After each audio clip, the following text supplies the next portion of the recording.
What are your rights when it comes to protecting yourself? Kelly's never been in trouble with the law, but she was made to feel like a criminal after police found pepper spray in her handbag. Now there's a push to change the law.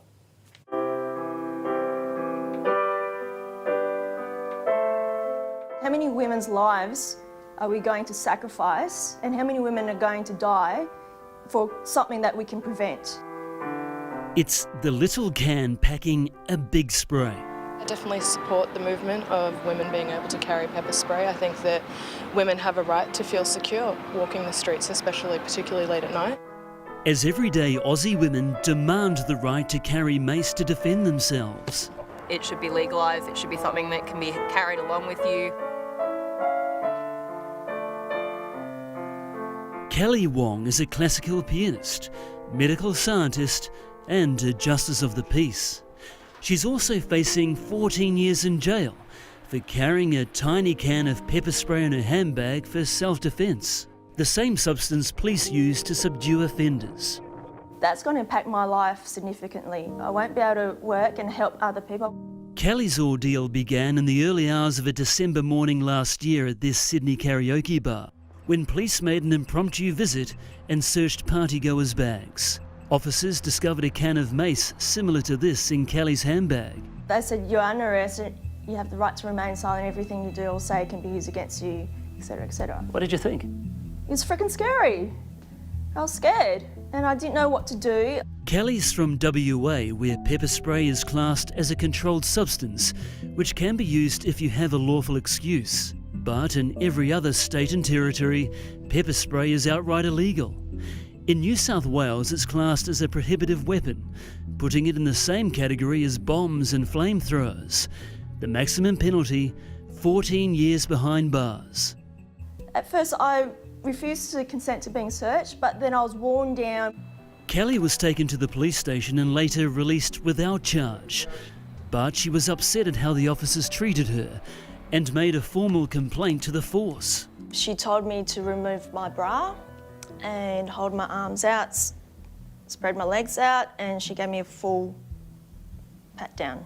Kelly claims that it wasn't till after she made her complaint that police handed her the prohibited weapons charge, which was some 10 months after the night police discovered the can of mace in her bag at the karaoke bar. Kelly's partner Phil questions the timing. We're not talking somebody who's ever had a criminal record, that's ever been in front of the police, ever faced a charge or been arrested ever in her life. What's the world coming to?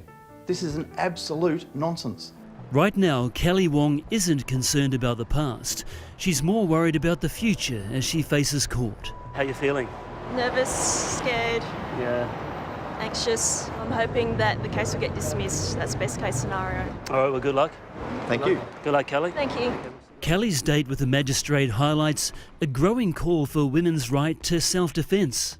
After an increase in shocking crimes against females across the nation, Kelly finds herself at the forefront of a movement to make carrying pepper spray legal. Did your mother teach you how to use underarm spray deodorant? It's not that hard, just open the lid, press a button. And it's faster than the police arriving.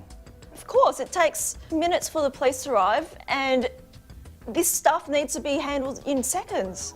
Western Sydney mum Zaina believes she would feel much safer armed with a can of pepper spray. Me, myself, I've had a couple of bad experiences in the past.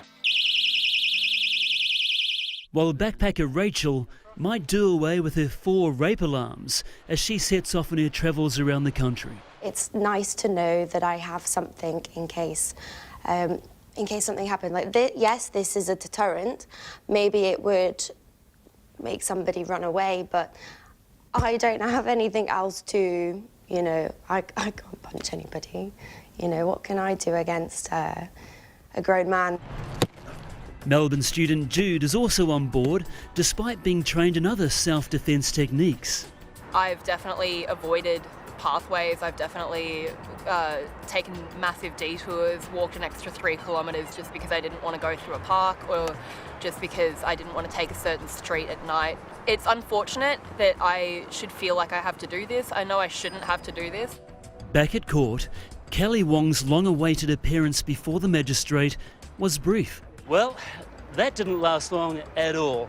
Kelly's lawyer barely got 2 minutes into his opening argument before the magistrate threw the entire case out. And in what is perhaps a telling sign, the prosecution didn't mutter a word. Feeling relieved.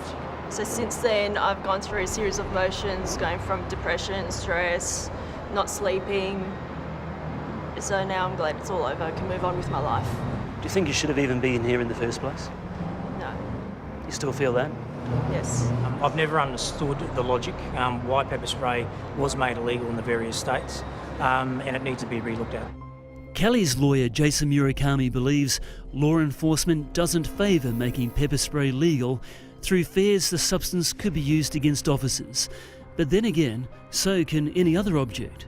There should be a change to the legislation. You know, the increase in attacks on women, there's got to be some consideration of women being able to protect themselves. So money well spent to avoid a conviction. But Kelly still doesn't feel completely free. Certainly not on a night out without her pepper spray. How are you going to make yourself safe at night now that you can't carry pepper spray? Well, I can't, so I haven't been going out at night. I stay home a lot. Yeah? Yeah, it's really affected me.